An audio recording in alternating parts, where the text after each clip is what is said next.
আসসালামু আলাইকুম রহমতুল্লাহি ওয়া বারাকাতুহু। ফাতেমা রাদিয়াল্লাহু তাআলা মারা যাওয়ার পূর্বে হযরত আলীকে যে ৩টি কথা বলে গিয়েছিলেন, তার ভিতরে ২ নম্বর কথাটা হচ্ছে যে, "আলী, আপনি পৃথিবীর যে কোনো জায়গা থেকে যাকে পছন্দ হয় আপনি বিয়ে করে নিয়েন। আমি ফাতেমা রাদিয়াল্লাহু তাআলা আপনাকে অনুমতি দিয়ে গেলাম। আর আমার ২ সন্তান ইমাম হাসান এবং ইমাম হুসাইনকে আপনি সপ্তাহে অন্ততপক্ষে ১ দিন বুকে জড়িয়ে ঘুমিয়েন।" আর ৩য় এবং সর্বশেষ যে কথাটি ছিল সেটা হলো যে, আমার ২ সন্তান ইমাম হাসান এবং ইমাম হুসাইন যখন বালেগ হবে তখন তাদেরকে আপনি আল্লাহর রাস্তায় সোপর্দ করে দিবেন। আর আমি ফাতেমা মারা যাওয়ার পরে আমার জানাজাটা রাতে দিবেন। এই কথা শুনে হযরত আলী রাদিয়াল্লাহু তাআলা বললেন, "ও ফাতেমা, তুমি এগুলো কি বলছো? তুমি তো নবীর মেয়ে। সবাইকে জানিয়ে তোমাকে দাফন করব, এতে সমস্যা কোথায়?" তখন ফাতেমা রাদিয়াল্লাহু তাআলা বললেন, "আমাকে যখন কাফনের কাপড়ে মোড়ানো হবে তখন বাইরে থেকে যে লোকগুলো আসবে তারা আমার কাফনের কাপড়ের পরিমাণ দেখে আমাকে আন্দাজ করবে যে আমি নবীর মেয়ে কতটুকু লম্বা ছিলাম এবং আমি কতটুকু স্বাস্থ্যবান ছিলাম।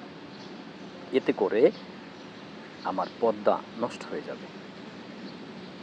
যখন ফাতেমা রাদিয়াল্লাহু তাআলা মারা গেলেন তখন তাকে কবরস্থ করার জন্য, খাট বহন করার জন্য ৪ জন লোকের দরকার ছিল, কিন্তু ছিলেন মাত্র ৩ জন, হযরত আলী রাদিয়াল্লাহু তাআলা এবং ছোট ২ পুত্র হযরত হাসান এবং হযরত হুসাইন।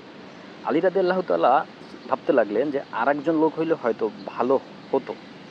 ঠিক ওই মুহূর্তেই হযরত আবু যর গিফারি রাদিয়াল্লাহু তাআলা তাদের কাছে আসলেন এবং খাটের এক অংশ ধরলেন।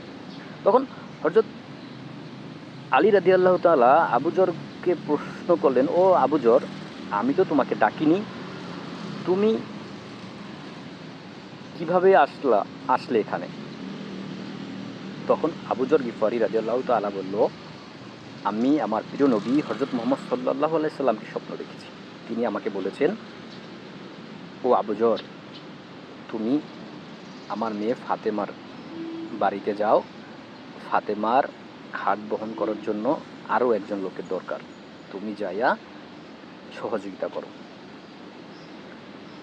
এই কথা শুনে আমি এখানে এসেছি খাট বহন করে নিয়ে যাওয়ার জন্য। এবং তারা ৪ জনে মিলে ফাতেমা রাদিয়াল্লাহু তাআলাকে মাটি দেওয়ার জন্য কবরস্থ নিয়ে গেলেন। আজকে এই পর্যন্তই। দিন শেষে নিজে ভালো থাকবেন, নিজের পরিবারকে ভালো রাখবেন। আল্লাহ হাফেজ।